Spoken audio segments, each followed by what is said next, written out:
আমি আপনাদের এত ভয়ঙ্কর একটা জিনিস দেখাবো এখন, যে ভয়ঙ্কর জিনিসটা দেখার পরে আমার ধারণা আপনারা কেউই আর ঠিক থাকতে পারবেন না।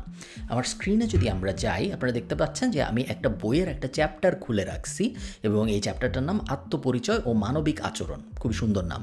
এবং এই চ্যাপ্টারের প্রথমে যে লেখা, আমি পুরো প্যারাগ্রাফ আপনাদের জন্য পড়তেছি না, এখানে লেখা যায় আমার নাম আছে, আমার পরিবার আছে, আমার এলাকা আছে, সমাজ আছে, তারপরে একটা অনুশীলন দেওয়া, একটা কাজ করতে বলা হয়েছে যে এই বইটা পড়তেছে তাকে, যেটা হলো প্রথমে আমার নাম লিখবো, তারপরে আমার বয়স লিখবো, লিঙ্গ লিখবো, পূর্বপুরুষের নাম লিখবো, পরিবার লিখবো, আবাসস্থল লিখবো, দেশ লিখবো, ভাষা লিখবো, খাবার লিখবো, গান লিখবো, পছন্দের খেলা লিখবো, এরপরে আমার করতে যা ভালো লাগে ওইটা লিখবো। এরপরে আমার একটা সহপাঠীর সঙ্গে নিজের এবং তার আত্মপরিচয় নিয়ে আলোচনা করব। আপনারা বুঝবেন আমি এখন এই ব্যাপারগুলো নিয়ে কথা বলতেছি। আমি এবং আমার বন্ধুর আত্মপরিচয়ের মিলগুলা বাম পাশে লিখবো এবং আমি এবং আমার বন্ধুর আত্মপরিচয়ের অমিলগুলা ওই পাশে লিখবো, যে আমার ইলিশ মাছ পছন্দ, ওর রুই মাছ পছন্দ, সো ইলিশ মাছ হবে এই পাশে, রুই মাছ হবে ওই পাশে, যে দুইটা আলাদা। এরপরে আমরা 5-6 জন করে একটা নতুন দল গঠন করব। এই দলের মধ্যে আমাদের আত্মপরিচয় নিয়ে আলাপ করব, কার কি পছন্দ, কার ভৌগোলিক অবস্থান কি, কার সামাজিক ইত্যাদি ইত্যাদি। এটুক ঠিক আছে। এবং তারপরে হঠাৎ করে আমরা দেখলাম যে আমরা আরব বেদুইনের জীবনীতে চলে গেলাম, যে আরব বেদুইনদের জীবন কীরকম এটা এখন আমার জানতে হবে। আরব বেদুইনরা মরুভূমির বিভিন্ন স্থানে ঘুরে বেড়ায়, এই জন্য মরুভূমির সব দুর্গম পথ তাদের জানা, ইত্যাদি ইত্যাদি জানলাম। এবং তারপরে আমার অনুশীলনটা কি? আমার অনুশীলনটা হলো আরব বেদুইনদের আচরণিক বৈশিষ্ট্য নির্ণয় করতে হবে। এখন আমার আরব বেদুইনরা সময় কি খাইতো, আরব বেদুইনরা কি পড়তো না পড়তো, এগুলা নিয়ে এখন আমার এখানে একটা ছোট করে লিখতে হবে। লিখলাম। তারপরে চলে আসলো বঙ্গবন্ধু একটি স্বাধীন বাংলাদেশের রূপকার। এটা রাজনৈতিক ভিডিও না, সো আমি বঙ্গবন্ধু স্বাধীন বাংলাদেশ রূপকার পার হয়ে চলে গেলাম, এরপরে রূপান্তরের কথা পার হয়ে চলে গেলাম, এরপর সাহিত্য সাংস্কৃতিক সম্মেলনের কথাবার্তা আসলো। এবং তারপরে আমি যখন একটু নিচে যাব, এখন আমাকে বলা হয়েছে যে বিভিন্ন মানুষের কাছে যায় তাদের ইন্টারভিউ নিতে এবং তাদের ইন্টারভিউয়ে এই কথাগুলো জিজ্ঞেস করতে। আপনার জন্মস্থান কোথায়, আপনার পূর্বপুরুষ কোথায় থাকেন, আপনার পরিবার কোন ভাষায় কথা বলে, আপনি পরিবারে কোন ভাষায় কথা বলেন, আপনার পরিবারের প্রধান খাবার কি। এবং প্যানেল আলোচনার আয়োজন করব আমি, আমার বন্ধু, আমার সহপাঠীরা মিলে। এবং এইখানে আমরা কথাবার্তা বলবো যে আমি যেই মানুষের ইন্টারভিউ নিয়েছিলাম তার পরিবারের প্রধান খাবার কি, আমার বন্ধু যার ইন্টারভিউ নিয়েছে তার পরিবারের প্রধান খাবার কি, ইত্যাদি ইত্যাদি। এবং তারপরে আমরা আবার চলে যাচ্ছি বাংলাদেশ এবং বঙ্গবন্ধুতে। এগেইন 5-6 জনের একটা দল গঠন করব আমরা, এবং দলে বসে বঙ্গবন্ধু শেখ মুজিবুর রহমানের দেশপ্রেম এবং আত্মত্যাগ নিয়ে আলোচনা করব এবং একটা প্রবন্ধ, কবিতা, ছবি, দেয়ালিকা তৈরি করব। আপনাদের জন্য একটা কুইজ। বলেন তো, আমি এতক্ষণ কোন ক্লাসের বই পড়তেছিলাম, যেখানে বলা হচ্ছে যে তোমরা একটা গ্রুপ করে বসো, তোমরা সবাই মিলে একটা প্রেজেন্টেশন বানাও, তোমরা যাও তোমার পরিবারের কারো ইন্টারভিউ নিয়ে জেনে আসো তার কী খাবার পছন্দ, সে কোন ভাষায় কথা বলে, ইত্যাদি ইত্যাদি। আপনারা হয়তো ভাবতেছেন ক্লাস 2 বা ক্লাস 3 হবে। এটা ক্লাস 9 এবং 10-এর সমাজবিজ্ঞান বই থেকে আমি পড়তেছিলাম এতক্ষণ। ক্লাস 9 এবং 10 বাচ্চা কাচ্চার না, ক্লাস 2-3-র না, ক্লাস 1-2-র না, ক্লাস 9 এবং 10-এর। এবং আপনারা যারা অনেক দিন আগে পাস করেছেন আমার মতো, তারা একটু কষ্ট করে যদি হাতে সময় থাকে এনসিটিভির ওয়েবসাইটে যে আমাদের বোর্ডের বইগুলো একটু নামায় পড়েন। আপনারা অবাক হয়ে যাবেন আপনাদের সময়ের ভার্সেস এই সময়ের ডিফারেন্সটা দেখলে। আমি কিন্তু রাজনৈতিক আলাপ করতেছি না, রাজনৈতিক আলাপ আসলে করা যায়, কিন্তু আমি রাজনৈতিক আলাপ করতেছি না। আমি এটাও বলতেছি না যে এই বইয়ের মধ্যে এত কেন বঙ্গবন্ধু শেখ মুজিবুর রহমানের কথা, ওই অ্যাঙ্গেলে আমি যাচ্ছি না। আমার অ্যাঙ্গেলটা হইল এই ক্লাস 9 এবং 10-এর একটা মানুষের বইয়ের ভিতরে কেন এই কথা বলা থাকবে যে যাও তুমি আরব বেদুইনদের ব্যাপারে একটু জানেন না জুনে এখানে এই বক্সটার মধ্যে লেখো, তুমি তোমার দাদি ইলিশ মাছ পছন্দ করে নাকি রুই মাছ পছন্দ করে সেটা জেনে। এটা ক্লাস 9-10-এর বাচ্চার করার কথা না। ক্লাস 9-10-এর বাচ্চা অলরেডি এডুকেশন ল্যাডারের অনেক উপরে চলে গেছে, যেই কারণে তাকে আরও অনেক কমপ্লিকেটেড প্রবলেম নিয়ে ডিল করানোর কথা আমাদের। সেটা না করে তাকে আমরা বাচ্চাদের মতো ট্রিট করতেছি। দেখেন, বাংলাদেশের এডুকেশন সিস্টেম আহামরি ছিল এটা কখনোই কেউ বলবে না, কোনো সময়ই আসলে আহামরি ছিল না। আমি যখন পাস করছি 2010 এসএসসি, তখনও বাংলাদেশের এডুকেশন সিস্টেম আহামরি কিছু ছিল না। এই যে আহামরি ছিল না, এটা আসলে কাগজ কলমে প্রমাণ করা যায়। আপনি যদি ফরচুন 500-এর দিকে তাকান, মাইক্রোসফটের সিইও, আইবিএমের সিইও, হ্যানের সিইও, ত্যানের সিইও সব ইন্ডিয়ান আপনি বাদও দেন, আপনি ইভেন ছোট ছোট দেশ যেমন সাউথ কোরিয়া ফর এক্সাম্পল বা জাপান ফর এক্সাম্পল, এরা যে পরিমাণ বড় বড় কোম্পানি দাঁড় করাইছে, এরা যে পরিমাণ সি-সুইট এক্সিকিউটিভ দাঁড় করাইছে, বাংলাদেশ কিন্তু পারে নাই। এবং এটা গত 15 বছরের 20 বছরের সমস্যা না, বাংলাদেশের ইতিহাসের কখনোই আসলে এই জিনিস করতে পারে নাই। It is true.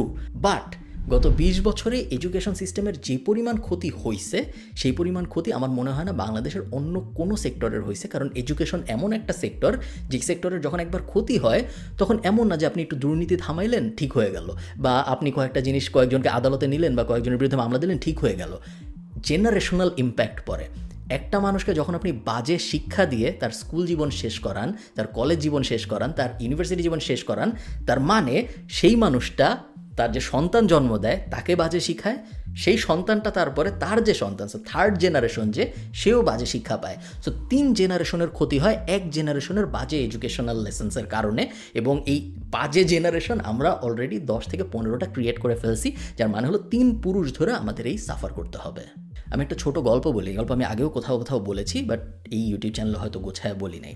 আমি যখন ইউনিভার্সিটি অফ ডাবলিনের ট্রিনিটি কলেজ থেকে আমার মাস্টার্স শেষ করি ডিজিটাল মার্কেটিংয়ে, আমি আমার সব ক্লাসমেটদের আমরা যখন থিসিস লিখতেছি, থিসিস লেখার সময় সবার ইন্টারভিউ কল আসা শুরু হয়। সো আমাকে ফেসবুক থেকে আমার মনে আছে কল করে, তখন তো আমি মাত্র আয়ারল্যান্ডে আসছি, 1 বছর হয়েছে আমি আয়ারল্যান্ডে আসছি, এবং ফেসবুক থেকে একজন কল দিছে ইন্টারভিউয়ের জন্য। এটা একটা বিশাল ব্যাপার, যদিও রোলটা ভালো ছিল না, রোলটা ছিল একটা সেলস জবের, এবং শেষ পর্যন্ত আমি পাইও নাই। বিশাল ব্যাপার। তো আমার মনে আছে যে থিসিস যখন শেষ হচ্ছে আমাদের লেখা, আমার বন্ধুদের চাকরি হয়ে যাওয়া শুরু হয়। আমার কিছু বন্ধু লিঙ্কডিনে জয়েন করে, আমার কিছু বন্ধু ফেসবুকে জয়েন করে, আমার কিছু বন্ধু তখনও গুগলে জয়েন করে, এখনও গুগলে তারা চাকরি করতেছে। আমার একটা বন্ধু আছে যে প্রথমে লিঙ্কডিনে জয়েন করে ডাবলিন অফিসে, এরপরে থিসিসের রেজাল্ট আসার আগেই ও স্যান ফ্রান্সিসকো অফিসে চলে যায় লিঙ্কডিনের। ওকে এখান থেকে তখনও কিন্তু আমাদের থিসিসের রেজাল্ট আসে নাই, সো আমরা অফিসিয়ালি আসলে পাস করি নাই তখনও।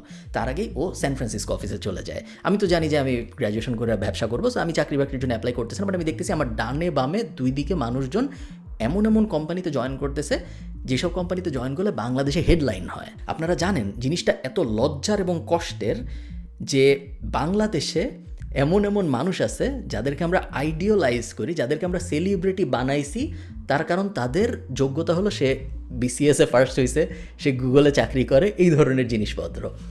একটা চাকরি পাওয়ায়, চাকরি জিনিসটা কিন্তু আধুনিক দাসত্ব, ডক্টর ইউনুস বলে, আমি বলি না। একটা মানুষ চাকরি করে, সেই চাকরি পাইছে, সে আধুনিক দাসত্ব সে পাইছে, এই কারণে সে একটা দেশে সেলিব্রিটি হয়ে গেছে। এই ঘটনা পৃথিবীর আর কোনো দেশে হয় না, ইভেন ইন্ডিয়াও হয় না, যে জিনিস আমরা বাংলাদেশে হইতে দেখি, এবং এর থেকে লজ্জার ব্যাপার আর কিছু আসলে হইতে পারে না। আসার কথা হইল এখন খুব বেশি দেরি হয়ে যায় নাই, এবং আমরা যদি এখনই রিফর্ম শুরু করি, আগামী 30 বছরের মধ্যে আমরা পুরো জিনিসটা একদম এক্স্যাক্টলি উল্টায় ফেলতে পারি। আমাদের যে বার্ডেন, বিশাল এই এডুকেশনাল বার্ডেন যে আমরা ক্রিয়েট করছি, এই বার্ডেনকে আমরা অ্যাকচুয়ালি শক্তিতে এবং স্কিলফুল মানুষে রূপান্তর করে ফেলতে পারি। তেমন কোনো আহামরি পরিবর্তন লাগবে না, জাস্ট এফোর্ট লাগবে, কয়েকটা জিনিস ফিক্স করতে হবে। দেখেন, বাংলাদেশের সবচেয়ে বড় নেগেটিভ ব্যাপার বাংলাদেশে অনেক জনসংখ্যা, বাট বাংলাদেশের অনেক বড় একটা পজিটিভ ব্যাপারও বাংলাদেশে অনেক মানুষ। যেই দেশে অনেক মানুষ, স্ট্যাটিস্টিক্যালি যদি আপনি চিন্তা করেন, সেই দেশ যদি পড়াশোনায় ভালো হয়, সেই দেশ যদি ভালো স্কিলফুল মানুষ দাঁড় করাইতে পারে, সেই ক্ষেত্রে সেই দেশ থেকেই সব জায়গায় সিইও হবে, সেই দেশ থেকেই সব জায়গার সি সুইটে মানুষ যাবে, সেই দেশের সেকেন্ড জেনারেশন থার্ড জেনারেশন ইউকেতে যায় প্রাইম মিনিস্টার হবে, অমুক জায়গায় যায় প্রেসিডেন্ট হবে। এবং এই জিনিস আমরা ইন্ডিয়ার সাথে অলরেডি হইতে দেখতেছি, বাংলাদেশের সাথে এই জিনিস হওয়া সম্ভব, জাস্ট আমাদের এডুকেশনে কয়েকটা মাইনর ফিক্স করতে হবে। এডুকেশন সেক্টরের জন্য আমার 5টা সাজেশন আছে, এবং আমি বিশ্বাস করি এই 5টা সাজেশন যদি মানা যায় এবং যদি 30 বছর কাজ করা যায়, তাহলে বাংলাদেশ একদম পৃথিবীর টপ 10 কান্ট্রিগুলোর একটাই চলে আসবে in terms of man power. 1 number, teach problem solving, not tools. এটার মানে হলো, মনে করেন আমি আপনাকে ছবি আঁকা শিখাবো। এখন আপনাকে ছবি আঁকা আমি অনেকভাবেই শিখাইতে পারি। একটা উপায় কী হতে পারে, আমি আপনাকে একটা কাগজ দিলাম সাদা, আমি আপনাকে কিছু রং পেন্সিল দিলাম, আপনি অলরেডি চিনেন এরকম কোনো একটা কিছু আপনাকে আঁকতে বললাম। সো বললাম যে তুমি তোমাদের বাসার কথা তোমার মনে আছে, বা তোমার ড্রয়িং রুমটার সোফাটার কথা তোমার মনে আছে? আপনি বললেন হ্যাঁ মনে আছে। আমি বললাম যে এই যে সাদা কাগজ, এই যে কলম, আঁকো। অনেক মানুষ আঁকলো, এর মধ্যে থেকে যারা মোটামুটি ভালো তাদেরকে আমি আরও গ্রুম করা শুরু করলাম, যারা অনেক ভালো তাদেরকে আমি আরও এক্সট্রা কেয়ার দেওয়া শুরু করলাম, আর অনেকে এত বাজে আঁকলো যে আমি বুঝলাম ছবি আঁকা তাদের স্কিলের মধ্যে পড়ে না, তাদের হয়তো অন্য একটা স্কিল দিয়ে আমার টেস্ট করতে হবে। সিম্পল। পুরা দুনিয়ার সবচেয়ে এফেক্টিভ এডুকেশন সিস্টেমের মধ্যে এটা হলো একটা, যেটাকে বলা হয় problem solving way of teaching, not tools based teaching. বাংলাদেশে এই জিনিসটা করা হয় না, বাংলাদেশে করা হয় tools based teaching. Tools based teaching মানে আসলে কি, মনে করেন সেম জিনিস আমি আপনাকে ছবি আঁকা শেখাবো। বাংলাদেশে প্রথমে শেখানো হবে রং কী জিনিস, তারপরে শেখানো হবে পেন্সিলের ইতিহাস, পেন্সিলের আবিষ্কারককে, রঙের আবিষ্কারককে, এর সাথে বাংলাদেশের রাজনীতিতে কে কে জড়িত ছিল, কার কার অবদানের কারণে পৃথিবীতে রং আসছে, বাংলাদেশে পেন্সিল আসছে, রং আসছে, ইত্যাদি ইত্যাদি। অনেক কিছুর পরে আপনাকে এক্স্যাক্ট একটা জিনিস দেওয়া হবে, এটাই আপনার রাখতে হবে।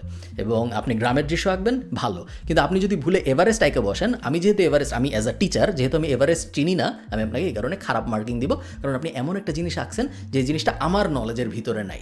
সো আপনার পরীক্ষাটা সবসময় হবে আমার নলেজের ভিতরে, আমার নলেজের বাইরের কিছু যদি আপনি করে ফেলেন, তাহলে অ্যাকচুয়ালি আপনি নেগেটিভলি পানিশড হবেন, বিকজ আপনি আমার ইনস্ট্রাকশনের বাইরের একটা কাজ করছেন। আপনার মনে হইতেছে ধুর এগুলো কি হয় নাকি, রং পেন্সিল নিয়ে হয়তো হয় না, বাট এক্স্যাক্টলি এই জিনিসটাই হয়। আপনাকে আমি 12 বছর ধরে ইংরেজির গ্রামার শিখাই, আপনি যেভাবে ওই যে রং পেন্সিলের আবিষ্কারককে, কাগজের আবিষ্কারককে এগুলো আপনি বুঝছেন, ওইভাবে আপনি একদম ইংরেজির গ্রামার খুব ভালো পারেন। আপনি এই যে Chowdhury and Hossain, Wren and Martin এগুলো সব খুব ভালো পারেন, কিন্তু আপনি 2 লাইন ইংরেজিতে বলতে পারবেন না। আমি 2 লাইন ইংরেজিতে কারোর সাথে কথা বলতে পারবো না। আমি যদি ফ্রি ফ্লোয়িং কনভারসেশনাল ইংলিশের চেষ্টা করি, পারবো না। আমি দেখা যাবে কিছু একটা সুন্দর যদি ইন্টারেস্টিং লিখতে হয়, আমার যদি মুখস্থ করা না থাকে, যদি ওটা ওই যে কীভাবে জার্নি বাই বোট টোট ওই অ্যাঙ্গেলের কিছু না হয়, নর্মাল কিছু হয়, দেখা যাবে আমি লিখতে পারতেছি না। যারা পারে তারা স্কুল সিস্টেম থেকে শিখা পারে নাই, তারা পারে কারণ তারা ইংরেজি সিনেমা দেখে, কারণ তারা ইংরেজি টিভি সিরিজ দেখে, কারণ তারা ইংরেজিতে রেগুলারলি কনভার্স করে তাদের ফ্রেন্ডদের সাথে। এডুকেশন সিস্টেম তার 2 পয়সার উপকারেও আসে নাই। আমার মনে আছে আমি যখন ক্লাস 9-এ পড়ি, ফিজিক্সে আমাদের ভার্নিয়ার স্কেল শেখানো হইতো, যে ভার্নিয়ার স্কেল দিয়ে বিভিন্ন জিনিসপত্র মাপা, এবং আজকে পর্যন্ত আমার কোনো ধারণাই নেই ভার্নিয়ার স্কেল আসলে কী জন্য ইউজ করে, ভার্নিয়ার স্কেল দিয়ে কী করে। আপনি যদি আমাকে আজকে আমার সামনে একটা ভার্নিয়ার স্কেল ধরায় দেন, আমি আপনাকে বলতেও পারবো না যে ভার্নিয়ার স্কেল মাপে কোন দিক দিয়ে, নিচে দিয়ে মাপে না উপর দিয়ে মাপে। এটা হইল গিয়ে আমাদের টুলস বেসড এডুকেশন সিস্টেমের সমস্যা। Second, understand what education is for. এটা একটা ফিলোসফিক্যাল ডিবেট, হাউএভার এটা খুব সিম্পল একটা জিনিস এবং এটাকে গোলায় ফেলার কোনো মানে নাই, তারপরেও এটাকে আমরা রেগুলারলি গোলায় ফেলি। স্কুল, কলেজ, মাদ্রাসা, দেশ, কালচার, সমাজ, এগুলো সব আলাদা আলাদা জিনিস, এদের সবার একে অন্যের সাথে কাজ করার কথা। হাউএভার এগুলোর কোনোটাই অন্য আরেকটা রিপ্লেসমেন্ট না। আপনি যখন একটাকে আরেকটা রিপ্লেসমেন্ট ভাবেন, তখন খুব বড় কিছু সমস্যার সৃষ্টি হয়। সমস্যাগুলো কি কি? আপনার মনে হইতে পারে যে আমি একজনকে স্কুলে পাঠাবো ভালো মানুষ বানাইতে, বাট আমরা জানি যে স্কুল ভালো মানুষ বানানোর কারিগর না। অনেকে বলবে হয়তো হ্যাঁ, বাট অ্যাকচুয়ালি না। ভালো মানুষ বানানোর প্রাইমারি দায়িত্ব হইল পরিবারের, সেকেন্ডারি দায়িত্ব হইল তার আশপাশের সমাজের, থার্ড দায়িত্ব হইল তার কালচারের। স্কুল আপনাকে ভালো মানুষ বানাইতে পারবে না। স্কুল যদি আপনাকে ভালো মানুষ বানাইতে পারতো, তাহলে সেম স্কুল থেকে বের হয়ে একজন মানুষ খুব ভালো, আরেকজন মানুষ হেলমেট পরে গুলি করে, এরকম হইতো না। সেম স্কুল থেকে বের হয়ে সবাই খুব ভালো মানুষ হইতো, এরকম হয় না। সেম স্কুল থেকে চোর বাটপারও বের হয়, সেম স্কুল থেকে খুবই সাধু সন্ন্যাসীও বের হয়। সো স্কুল আপনাকে ভালো মানুষ কখনোই বানাইতে পারবে না। আপনার মাথার মধ্যে নোশন যদি এটা থাকে যে আমি স্কুলে মানুষকে পাঠাই আমার সন্তানকে কারণ সে ভালো মানুষ হয়ে আমার কাছে ফেরত আসবে, না। ভালো মানুষ পাঠানো আপনার দায়িত্ব, আপনার ইন হাউস এফোর্ট দিয়ে আপনার ভালো মানুষ দাঁড় করাইতে হবে। আপনার পরিবারের পরে আপনার নেইবারহুডের দায়িত্ব ভালো মানুষ বানানো, নেইবারহুডের পরে আপনার সমাজের দায়িত্ব ভালো মানুষ বানানো, এরপরে আপনার কালচারের দায়িত্ব ভালো মানুষ বানানো। স্কুল অনেক পরে আসে। স্কুলকে আপনি এটার দায়িত্ব দিয়ে চুপচাপ বসে থাকতে পারেন না। প্রত্যেকটা কাজের একটা বয়স থাকে। আমি স্কুলে প্রতিদিন জাতীয় সঙ্গীত গাইতাম, আমি স্কুলে প্রতিদিন শপথ পড়তাম, মুখস্থ হয়ে গেছিল একসময়, এত পড়তাম। হাউএভার আমরা কিন্তু কেউ ইন্টারনালাইজ করি, আমরা বুঝিই নেই আমরা কী পড়তেছি। শপথের মধ্যে কী লেখা ছিল, আমি এই করবো, হ্যান করবো, ত্যান করবো, আমরা পড়ে গেছি তোতা পাখির মতো, বাট আমরা অ্যাকচুয়ালি বুঝি নেই, কারণ ওই বয়সটা আসলে বোঝার বয়সই না। সো কোন সময় কোন জিনিস প্রপারলি ইনজেক্ট করাইতে হবে ভার্সেস কোন সময় আমি একজনকে তোতা পাখির মতো বিভিন্ন জিনিস মুখস্থ করাই যাব, এই ডিফারেন্সিয়েশনটা না আমাদের এখন করতে পারতে হবে আমার এডুকেশন সিস্টেমের ভিতরে। স্কুল কিছু স্পেসিফিক জিনিস শিখাবে আপনার বাচ্চাকে। স্কুল আপনার বাচ্চাকে শিখাবে লিডারশিপ, স্কুল আপনার বাচ্চাকে শিখাবে কোলাবোরেশন, অন্যদের সাথে কীভাবে কাজ করতে হয়। স্কুল আপনার বাচ্চাদের শিখাবে ডিসিপ্লিন। স্কুল আপনার বাচ্চাদের কিছু একাডেমিক জিনিসপত্রও শিখাবে, বেসিক যে নলেজ, বেসিক যে দুনিয়ার নলেজ, এগুলো সব স্কুল আপনাকে শিখাবে। বাট স্কুল আপনার বাচ্চাকে নৈতিকতা শিখাবে না। আমরা জানি টাইম অ্যান্ড টাইম এগেইন এটা কখনো হয় নাই, এটা ভবিষ্যতে কখনো হবে, এটা আশা করা যাবে না। থার্ড রিফর্ম, যেটা আমার মতে অবশ্যই হওয়া জরুরি, সেটা হলো reducing the length of education. আমরা সবাই জানি মানুষের অ্যাকচুয়াল শিক্ষা শুরু হয় তার কর্মক্ষেত্রে প্রবেশের পরে, অন দ্য জব, ওজেটি, যে অন দ্য জব ট্রেনিং হাবিজাবি বলে যেগুলো, ওগুলা। আমরা স্কুলে যা শিখে আসছি খুবই ভালো, আমাদের বেসিক নলেজ হয়েছে খুবই ভালো, বাট অ্যাকচুয়ালি আমরা যখন কাজকর্ম শুরু না করতেছি, অ্যাকচুয়ালি আমাদের যখন রিস্ক রেওয়ার্ড রেশিও না আসতেছে, ততদিন পর্যন্ত মানুষ কিছু শিখে না। এটা সত্যি কথা। আপনি, আমি, আমরা সবাই আমাদের 99% যা যা শিখছি সব কাজ করতে করতে শিখছি, মুখস্থ করে এসে অ্যাপ্লাই করছি এরকম না। আপনি আপনার স্কুলে যা যা মুখস্থ করছিলেন তার অনেক কিছু আপনার কোনো দিনও কাজে লাগেনি, কোনো দিনও হয়তো কাজে লাগবেও না। হাউএভার আপনি আপনার চাকরিতে প্রথম দিন থেকেই যা যা শিখছিলেন, বা আপনি আপনার ব্যবসায় প্রথম দিন থেকেই যা যা শিখছিলেন, তাই কিন্তু আপনার তার পরের দিন থেকেই কাজে লাগা শুরু হয়েছে, এবং চান্স আছে সারা জীবন আপনার এগুলো কাজে লাগবে। তাহলে আপনি ব্যাপারটা চিন্তা করেন, আমরা যদি প্লে নার্সারি যুক্ত করি, তাহলে 12 বছর এক যুগ আমরা স্কুলে পড়ি, তারপর 2 বছর আমরা কলেজে পড়ি, এরপর 4 বছর আমরা ব্যাচেলর, এরপরে 1 বছর বা 2 বছর আমরা মাস্টার্স করি, তারপরে আবার অনেকে আছে MBA করে আরও 1 বছর, প্রায় 20 বছর ধরে, এবং প্রাইম 20 বছর। এটা কিন্তু আপনার 60 বছর থেকে 80 বছরের সময়ের কথা আমি বলতেছি না, আপনার বয়স যখন 15-16 তখন থেকে, বা আপনার বয়স যখন 10 তখন থেকে 30, একদম প্রাইম একটা টাইম আপনার জীবনের, এই প্রাইম 20 বছর আপনি র্যান্ডম জিনিসপত্র শেখার পিছনে কাটায় দিচ্ছেন। এটার কি কোনো মানে হইতে পারে? দুইটা জিনিস করতে হবে আমাদের। এক, আমাদের স্কুল ছোট করতে হবে, 8 বছরের ভিতরে নিয়ে আসতে হবে জিনিসটা। পুরো জিনিসটাকে 12 বছর টানার কোনো মানে নেই। প্লে, নার্সারি, কেজি 1, তারপরে 1, এই ঢঙের আসলে কোনো মানে নেই। এর জন্য যদি সিলেবাস ছোট করা লাগে খুবই ভালো, এর জন্য যদি ক্লাস কমাইতে লাগে খুবই ভালো। ক্লাস 7-এর পরে যায় ব্যাচেলর শুরু হবে, ক্লাস 8-এর পরে যায় ব্যাচেলর শুরু হবে, কোনো সমস্যা নেই। বাট এটা আমাদের কমায় আনতেই হবে। আমরা আমাদের তরুণ সমাজের মূল্যবান জীবনের বছর নষ্ট করতেছি র্যান্ডম জিনিসপত্র পড়ায়। এটা হইতে পারে না। স্কুল শেষ হবে, সবাই ডিরেক্টলি চলে যাবে হয় ভোকেশনালে, বা যারা স্টেম এডুকেশনে আগ্রহী তারা চলে যাবে ব্যাচেলারে। আমি আপনাদের একটা গল্প বলি। আমার সাথে আমাদের এজেন্সিতে কাজ করতো একটা ছেলে, নাম বললে আসলে সমস্যা হইতো না, আইরিশ ছেলে, বাট নাম বললাম না, নাম অত রেলেভেন্ট না। তো আমাদের সেলসে কাজ করে, আমি নিজে ওকে হায়ার করছি। খুব ভালো ছেলে, খুব ভালো সেলসে কাজ করে, জিম নিয়ে খুব সিরিয়াস, প্রতিদিন সকালবেলা জিমে যায়, জিমের থেকে অফিসে আসে। মোটামুটি সবাই আমরা ওকে পছন্দ করি, ভালোও করতেছে, বেশ ইনকামও হচ্ছে। হঠাৎ ওই ছেলে আমাকে একদিন বলতেছে যে খালিদ, তোমার সাথে আমি একটু কথা বলবো, একটা মিটিং দরকার। তো আমি ওকে নিয়ে 3 তলায়, তখন আমাদের কোভিডের আগের কথা এটা, তো 3 তলায় আমাদের অফিস ছিল, আমি ওকে নিয়ে দোতলায় গেছি। আমি সাধারণ মিটিং দোতলায় করতাম। গিয়ে বলতেছে যে আমি চাকরি ছেড়ে দিব। আমার তো তখন আমি আয়ারল্যান্ডে আসছি 2-3-4 বছর হয়তো হয়েছে। তো আমার মাথায় আসছে যে ছেড়ে দিচ্ছে, মনে হয় অন্য কোনো এজেন্সিতে যাবে বা অন্য আরও ভালো কোনো অপরচুনিটি পাইছে, এই জন্য যাবে। তো ছেড়ে দিচ্ছ, ওকে ঠিক আছে ছেড়ে দিও, কোথায় যাচ্ছ? আমি ইলেকট্রিশিয়ান হব। চিন্তা করেন, ও সেলস টিমে কাজ করে একটা ডিজিটাল মার্কেটিং এজেন্সিতে। ও ঠিক করছে ও ইলেকট্রিশিয়ান হবে এখন। তারপরে ও আসলেই ছেড়ে দিল। ও তারপরে ইলেকট্রিশিয়ান স্কুলে ভর্তি হইল, পড়াশোনা করলো 2 বছর, ভোকেশনাল ডিগ্রি নিল, ডিগ্রি নিয়ে এরপরেও ইলেকট্রিশিয়ান হয়ে গেল। এই কারণে ওর সমাজে ওর রেসপেক্ট কমে নাই, ওর রেসপেক্ট বাড়ছে, ওর ইনকামও বাড়ছে। আমার গাধার সাইকোলজি যেটা বাংলাদেশি, আমার মাথার মধ্যে আমার মনে হয়েছে ডিজিটাল মার্কেটিংয়ের থেকে তো ইলেকট্রিশিয়ান খুবই বাজে একটা রোল, সো ও কেমন বোকার মতো একটা কাজ করতেছে। আমি যেহেতু বাংলাদেশি, সো আমি জিনিসটা ধরতেই পারি নাই যে ইলেকট্রিশিয়ান আসলে ডিজিটাল মার্কেটিংয়ের থেকে আরও অনেক বেশি ইম্পর্ট্যান্ট একটা জিনিস। ও এতদিন পর্যন্ত আরেকজনের চাকরি করতো, এখনও নিজে ইলেকট্রিশিয়ান হয়ে নিজের কোম্পানি সেট আপ করতেছে, খুব ভালো আছে ছেলেটা। এই কাহিনী আমি আপনাদের এই জন্য বললাম, সেটা হলো আননেসেসারি এডুকেশন কীভাবে ক্ষতি করে মানুষের। আপনি 8 বছর একজনকে স্কুলে পড়ান, 8 বছর স্কুলে পড়ানোর পরে তাকে ডিসাইড করতে দেন যে সে স্টেম এডুকেশনের দিকে যাবে। সে ডাক্তার হইতে চাইলে সে মেডিকেল কলেজে ভর্তি হয়ে যাক, ইঞ্জিনিয়ার হতে চাইলে ইঞ্জিনিয়ারিং কলেজে ভর্তি হয়ে যাক, ভোকেশনাল ডিগ্রি নিতে চাইলে ওইরকম কোনো একটা ইলেকট্রিশিয়ান স্কুল টুলে ভর্তি হয়ে যাক। তার জীবন সে ফিগার আউট করা শুরু করুক, এরপরেই যাতে করে তার যদি ভুল হয়ও তার হাতে এনাফ 4 বছর থাকে ওই ভুল রেকটিফাই করার, ওই ভুল ঠিক করার। আপনি তাকে 20 বছর পড়ায়, 25 বছর পড়ায় যখন ছেড়ে দিচ্ছেন কর্মক্ষেত্রে, তার বয়স হয়ে যাচ্ছে, তার উপর রেসপন্সিবিলিটি চলে আসতেছে, তার বাবা মার বয়স হয়ে যাচ্ছে, তাদের অনেকে বিয়ে করে ফেলছে, তাদের বাচ্চা কাচ্চা হয়ে যাচ্ছে, এত রেসপন্সিবিলিটি তার মধ্যে চলে আসতেছে যে ওই যে আমি যে ছেলেটার এক্সাম্পল নিলাম, ও যেরকম হঠাৎ করে ঠিক করলো যে আমি এখন ইলেকট্রিশিয়ান হয়ে যাব, এই ডিসিশন সে নিতে পারবে না বাংলাদেশের একটা মানুষ, কারণ তার উপর অলরেডি পাহাড়ের মতো বোঝা চেপে বসছে। সে এই জিনিসের থেকে বের হওয়ার একমাত্র উপায় হলো এডুকেশনের লেন্থ কমানো। সেকেন্ড যে জিনিস, সেটা হলো ইম্পর্ট্যান্ট জিনিস পড়ানো বাড়াইতে হবে। আমি এই যে ভিডিও শুরুতে যে এক্সাম্পলটা আপনাদের দিলাম, এই ধরনের আজাইরা জিনিস পড়ানোর কোনো মানে নেই। এই ধরনের আজাইরা জিনিস পড়ানোর বদলে আমাদের পড়াইতে হবে ট্যাক্সেশন বাদ দেন, অ্যাকাউন্টিং, বেসিক পার্সোনাল ফাইন্যান্স, কোন জায়গায় টাকা ইনফ্লেশন কী জিনিস, টাকা বাড়ে না কমে, অ্যাকচুয়াল কাজে আসে, এইরকম জিনিসপত্র আমাদের এডুকেশন সিস্টেমে খুব কমই শেখানো হয়, যেটা খুবই খারাপ একটা ব্যাপার। এরকম অ্যাকচুয়াল কাজে আসা জিনিসপত্র আমাদের শেখানো বাড়াইতে হবে। P&L স্টেটমেন্ট কীভাবে বানাইতে হয় এটা সবার জানতে হবে। বেসিক আন্ডারস্ট্যান্ডিং অফ বিজনেস আমাদের সবার জানতে হবে। ইন্টারেস্টের পজিটিভস কি, ডাউনসাইডস কি সবার জানতে হবে। ইনফ্লেশনের পজিটিভস কি, ডাউনসাইডস কি, টাকা ব্যাপারটা কীভাবে কাজ, এগুলো বেসিক নলেজ। আমি লিস্টার কত বড় করবো, মূল কথা হলো আমাদের বেসিক নলেজ এডুকেশনের ভিতরে বাড়াইতে হবে, আজাইরে জিনিসপত্র এডুকেশনের ভিতরে কমাইতে হবে।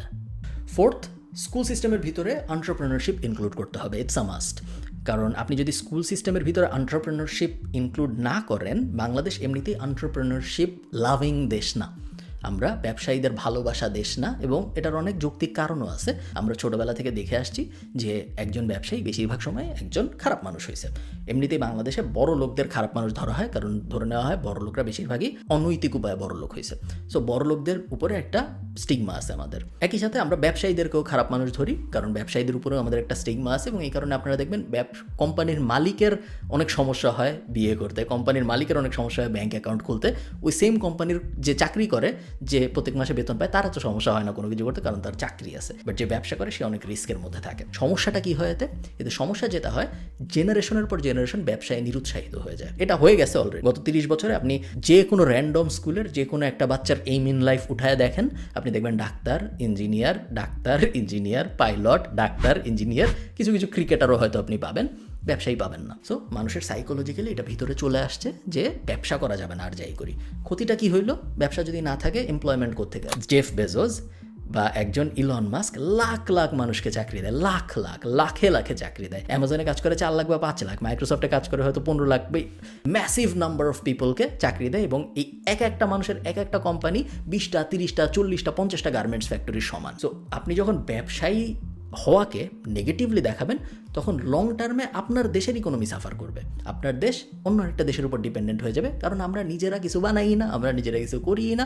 খারাপ কিছু মানুষ ব্যবসা বাণিজ্য করে, নর্মাল মানুষের ব্যবসায় কোনো আগ্রহ নাই। এই জিনিস সলভ করবো কীভাবে? আমাদের এন্টারপ্রেনারশিপ স্কুল লেভেল থেকেই মানুষকে পড়াইতে হবে। এবং ট্রু এন্টারপ্রেনারশিপ মানে কিন্তু এটা না যে এখন তুমি বিল গেটসের জীবনী মুখস্থ করে পরীক্ষা দাও। অ্যাকচুয়াল বিজনেস দাঁড় করানো শেখানো, অ্যাকচুয়াল বিজনেস কী কী দাঁড়াচ্ছে এগুলো ইন্টারেস্টিং ওয়েতে প্রেজেন্ট করা, ওই ব্যাপারগুলো আমাদের করতে হবে বাচ্চাদের জন্য, যাতে তার মনে হয় হ্যাঁ বড় হয় আমি একটা বড় কোম্পানি দাঁড় করাবো, বড় হয় আমার কোম্পানিতে 30 জন কাজ করবে, 50 জন কাজ করবে, আমি এশিয়ার সবচেয়ে বড় এই কোম্পানি দাঁড় করাবো, এখন থেকে আমি কাজ করা শুরু করি। ওই জিনিস তখনই সম্ভব যখন আপনি স্কুল লেভেল থেকে এন্টারপ্রেনারশিপ ইনক্লুড করবেন। লাস্ট, আউটডোর অ্যাক্টিভিটি বাড়ানো। আরবান জনসংখ্যার সবচেয়ে বড় সমস্যাগুলোর একটা হইল গিয়ে আমাদের আউটডোর অ্যাক্টিভিটি খুব কম। এরকম অনেক বাচ্চা আছে যে জীবনে কখনো আলু কীভাবে মাটির নিচে হয় দেখে নেই। এরকম অনেক বাচ্চা আছে যাকে মরিচ ফুল দেখাইলে সে বুঝতে পারবে না যে এটা আসলে মরিচ ফুল নাকি এটা সূর্যমুখী, তার কোনো ধারণাই নেই। I am all for digital life. আমার থেকে বেশি কেউ ডিজিটাল লাইফ পছন্দ করে এরকম না, but at the same time আপনি যখন স্কুলের একটা বাচ্চাকে পড়াচ্ছেন, স্কুলের একটা বাচ্চার কারিকুলাম আপনি সাজাচ্ছেন, তখন আপনার এটা এনশিওর করতে হবে তার যেন আউটডোর প্রেজেন্স এনাফ থাকে। তাকে ফার্মিংয়ে নিয়ে যাওয়া, farming should be an outdoor activity. তাকে কৃষিকাজের সিলেবাস না দিয়ে, বইয়ের ভিতরে কৃষিকাজ বা গার্হস্থ্য অর্থনীতি না পড়ায় তাকে আপনি গ্রামে নিয়ে যান, তাকে আপনি গ্রামে একটা ফ্যামিলি কীভাবে ছাগল পালন করে দেখান, তাকে আপনি গরুর দুধ দোয়ানোতে ইউজ করেন, তাকে দিয়ে গরুর দুধ দোয়ান একবার। শুনে মনে হইতেছে দূর এগুলো কি হইতে পারে নাকি, বাট এগুলো সম্ভব। এগুলো তেমন অবাক করার মতো ব্যাপার না, এগুলো হয়ে আসতেছে চায়নায়, জাপানে, ইউরোপে, এবং এগুলো খুব ভালো। ইভেন আমার খুব ভালো লাগে, আমি যখন আয়ারল্যান্ডের কোথাও ঘুরতে যাই, স্পেশালি সামারে এটা হয়, বাচ্চার লাইন 100-200 বাচ্চা পর্তুগাল থেকে আসছে বা ইটালি থেকে আসছে, ওদেরকে সামার ক্যাম্পে বিভিন্ন দেশে নিয়ে বিভিন্ন জিনিসপত্র দেখাচ্ছে। আমার দেখতে খুব ভালো লাগে। এবং এই জিনিস বাংলাদেশে খুব সহজ, খুব আহামরি কোনো টাকাও লাগে না এই জিনিস করতে। তো এটা না করার কোনো মানে নেই। এবং একটা বাচ্চাকে পিথাগোরাসের উপপাদ্য মুখস্থ করানো যতটা ইম্পর্ট্যান্ট, তার থেকে হাজার হাজার হাজার হাজার কোটি কোটি গুণ ইম্পর্ট্যান্ট হইল ওই বাচ্চাটাকে দেখানো আলু কীভাবে মাটির নিচ থেকে উঠায়, ধান কীভাবে চাষ হয়, মরিচ কীভাবে গাছে ধরে। এইটা লাস্ট ভিডিও অনেক বড় হয়ে গেছে, শেষ। এটা র্যান্ট টাইপ ভিডিও হয়ে গেছে, এই জন্য দুঃখিত। Understand the reason of schooling. এটা যদি আমরা না বুঝি তাহলে কোনো কিছুরই আসলে কোনো মানে নাই। স্কুলের উদ্দেশ্য বাচ্চা কাচ্চাদের বিভিন্ন জিনিসপত্রে শেখানো, বিভিন্ন জিনিসপত্র ইন্ট্রোডিউস করা তাদের মনোজগতের ভিতরে, এবং তারা কোন বিষয়ে আগ্রহী এইটা তাদেরকে খুঁজে বাইর করতে হেল্প করা। স্কুলের উদ্দেশ্য এইটা না তাকে একটা সার্টিফিকেট দেওয়া যেন সে একটা চাকরি পায়। নীল ডিগ্রাস টাইসনের খুব সুন্দর একটা কথা আছে যে স্কুল যেদিন শেষ হয় ওই দিন মানুষের সবচেয়ে কষ্টের দিন হওয়া উচিত, কারণ সে এখন আর কিছু শিখতে পারবে না এত সহজে। এতদিন পর্যন্ত সে কত বিষয় শিখতে পারতো, বাট এখন সে আর কিছু শিখতে পারবে না কারণ তার স্কুল শেষ হয়ে গেছে। কিন্তু অ্যাকচুয়ালি দেখা যায় মানুষ খুশি হয় কারণ সে এখন একটা সার্টিফিকেট পাইছে, এই সার্টিফিকেট দিয়ে সে এখন চাকরি পাবে, যেটা হওয়ার কথা ছিল না। স্কুল সিস্টেমের উদ্দেশ্য হওয়ার কথা ছিল মানুষকে বিভিন্ন দুনিয়ার ব্যাপারে সাথে ইন্ট্রোডিউস করানো, যাতে করে সে নিজে বুঝতে পারে তার আসলে কি করতে ভালো লাগে। এন্ড পয়েন্ট ওটাই। আমাদের এডুকেশন সিস্টেমকে এমনভাবে রিফর্ম করতে হবে যেন আমরা বাচ্চাদেরকে খুব কম সময়ের মধ্যে বোঝাইতে হেল্প করতে পারি যে বাবা তোমার কি ভাল লাগে তুমি দেখো, আমি তোমাকে সব কিছুরই টাচ দিলাম, যেটা তোমার ভালো লাগে তুমি তাড়াতাড়ি যায় ওইটা নিয়ে তোমার জীবন গোছানো শুরু করো, টাটা তোমাকে। বাট তা না করে আমরা তাকে 20-25 বছর ধরে আটকায় রেখে র্যান্ডম জিনিসপত্র শেখাচ্ছি, এরকম হইতে দেওয়া যায় না। আমি আশা করব এরকম হবে না। আপনারা যারা এই বিষয়ে দায়িত্বে আছেন তারা একটু হলেও এই বিষয়ে কাজকর্ম করবেন। ধন্যবাদ।